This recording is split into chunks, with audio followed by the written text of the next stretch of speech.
আগামীকাল জুমার দিন আমরা জুমা পড়ার কথা, জুমার জন্য প্রস্তুতি নেওয়ার কথা। আগামীকাল সাপ্তাহিক মুসলমানদের ইবাদতের দিন। আজকে হলো জুমার রাত্র, গুরুত্বপূর্ণ একটি রাত্র। এই রাত্রে আজকে আমরা মসজিদ মাদ্রাসা ছেড়ে রাজপথে নেমে এসেছি।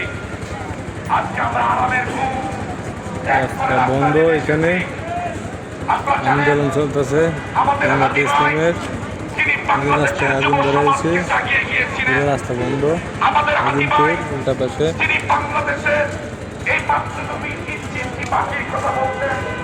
পুরো রাস্তাঘাট বন্ধ।